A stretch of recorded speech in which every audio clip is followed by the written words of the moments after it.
सजग असलेलं एकमेव व्यासपीठ भारत न्यूज 44। बातमी तीही बिंदास। सिडकोने 12.5% योजनेअंतर्गत बिवलकर कुटुंबाला सुमारे 5,000 कोटी रुपये किमतीचा 15 एकरचा भूखंड बेकायदेशीरपणे दिल्याबद्दल राष्ट्रवादी काँग्रेस पार्टी शरदचंद्र पवार पक्षाचे प्रदेशाध्यक्ष आमदार शशिकांत शिंदे साहेब आणि आम्ही सर्वांनी स्थानिक भूमिपुत्रांसह नवी मुंबईतील सिडकोच्या व्यवस्थापकीय संचालकांची भेट घेऊन त्यांना निवेदन दिलं। स्थानिक भूमिपुत्रांच्या घरांसाठीचा हक्काचा भूखंड बिवलकर कुटुंबाच्या घशात घालणं हा मोठा गैरव्यवहार आहे। देशातील वन विभागाच्या बळकावलेल्या सर्व जमिनी परत घेण्याचा आदेश सर्वोच्च न्यायालयाने नुकताच दिला आहे।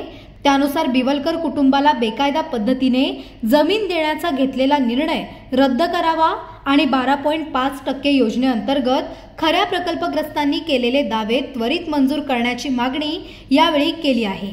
तसंच आज आम्हाला आवश्यक असलेल्या काही कागदपत्रांचीही मागणी केली आणि ती पुढच्या काही दिवसात मिळतील। त्यानंतर हे आंदोलन कुठल्या दिशेने पुढे न्यायचं याचा निर्णय घेतला जाईल। यावेळी प्रवक्ते महेशदादा तपासे, रविकांत वरपे, प्रदेश उपाध्यक्ष भावनाताई घाणेकर, नवी मुंबई जिल्हाध्यक्ष CR पाटील, बाळाराम पाटील साहेब, प्रदेश सरचिटणीस सौरभ काळे, शिवसेना उबाटा नेते शिरीष घरत, माजी आमदार सुधाकर भालेराव साहेब, राष्ट्रवादी काँग्रेस शरदचंद्र पवार पक्षाचे जिल्हाध्यक्ष सतीश पाटील, काँग्रेस जिल्हाध्यक्ष सुदाम पाटील, कोकण विभागीय अध्यक्ष प्रमोद बागल, नवी मुंबई युवक जिल्हाध्यक्ष अन्नू आंग्रे, उरण विधानसभा अध्यक्ष गणेश नाना नलावडे, पनवेल युवक अध्यक्ष शहाबाज पटेल आणि प्रदेश सरचिटणीस रेहमान सय्यद उपस्थित होते।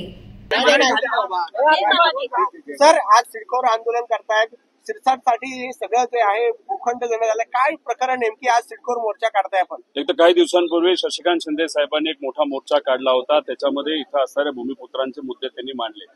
त्याच्याच बरोबर शशिकांत शिंदे साहेबांच्या मार्गदर्शनाखाली व सर्व इतर मित्र पक्षांच्या पाठिंब्याने खरं तर आम्ही मोर्चा मोठा काढणार होतो, पावसामुळे तो आम्ही कॅन्सल करून फक्त भेटायला निघालो, तरी सुद्धा एवढे लोक इथं आले। याच्यामध्ये आम्ही जो मुद्दा घेतोय तो म्हणजे बिवलकरांचा मुद्दा घेतोय की जेव्हा सिरसाटांना म्हणजे जेव्हा आचारसंहिता 2024च्या इलेक्शनची लागण्यापूर्वी 15 दिवस त्यांना तिथं पद दिलं, कशाचं तर सिडकोचं चेअरमन पद दिलं। आल्या आल्या बँडबाजा वगैरे आपण सर्वांनी बघितलं असेल, हर तूर वगैरे तुरे त्यांना दिले आणि तिथं पहिल्या बैठकीत त्यांनी काय केलं असेल तर बिवलकरांना 5,000 कोटी रुपयाची जमीन त्या ठिकाणी देऊन टाकली। आता ती जमीन त्यांना देण्यासारखी होती का? तर अजिबात नाही, कारण त्याच्यावर ताबा आणि मालकी ही शासनाची आहे। इथं जर आपण बघितलं तर कितीतरी 6-7 महिने झाले इथं भूमिपुत्र हे उपोषण करत आहेत, त्यांना तिथं न्याय नाही, अनेक वर्षांपासून न्याय नाही।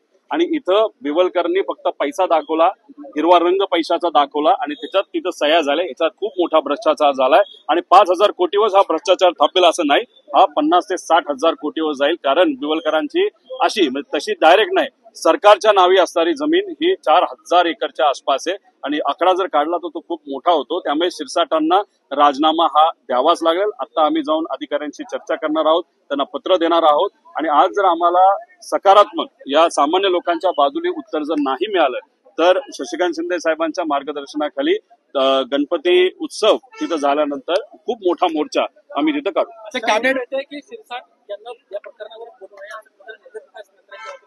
असं आम्हालाही कळतंय, कारण का ह्याच्यावर आपण बघितलं तर आम्ही पुरावे दिलेत, आम्ही पत्रकारांना पुरावे दिले, सामाजिक कार्यकर्त्यांना पुरावे दिलेत, पण याच्यावर अजूनपर्यंत सरकारकडनं उत्तर नाही आलं। त्याच्यातच मला असं कळतंय उदय सामंत साहेबांनी उडता उडता एक उत्तर दिलं, कागद आम्हाला बघावं लागतील। म्हणजे 100% याच्यामध्ये काळबेरं झालंय हे आम्हाला माहिती आणि त्यांच्याकडनं कुणी उत्तर दिलं, त्यांच्या हिंमतच नाही। आम्ही ओपनली चॅलेंज केलं होतं, तुमच्यात जर दम असेल तर तो तुम्ही तिथं दाखवून द्या आणि आमच्या विरोधात नाहीतर आम्ही जे मुद्दे मांडले ते खोडण्यासाठी तुम्ही पत्रकार परिषद घ्या, पण नाही। पण तुम्ही म्हणता ते खरंय, आम्हालाही असं कळतंय की वरून सांगण्यात आलंय सिरसाटांना की तू काय बोलू नको, बोललाच की आपण अडचणीत येऊ, त्यामुळेच कदाचित ते आता बोलत नाही। असू शकतो, आता 5,000 कोटी काय सगळ्याचे सगळे सिरसाटांना मिळालेत असं नाही, 10% तरी काढलं ते 500 कोटी असतील। कदाचित विट्स हॉटेल जे छत्रपती संभाजीनगरचे ते कदाचित ते 60-70 कोटीला घ्यायला निघाले होते आणि जमिनी त्यांनी खूप घेतल्या, तर 100-150 कोटी रुपये कदाचित हे सिरसाटांना मिळाले असतील। घोटाळा म्हणजे सरकारचं नुकसान 5,000 कोटीचं आणि या सर्व नेत्यांचा फायदा हा 500 ते 1000 कोटीचा 100% तिथं झालाय आणि तोच पैसा हा इलेक्शन मध्ये आमच्या विरोधात, लोकशाहीच्या विरोधात तिथं वापरला। अशाच नवनवीन अपडेटसाठी बघत रहा भारत न्यूज 44, सत्याचा प्रकाश, बातम्यांचा विश्वास।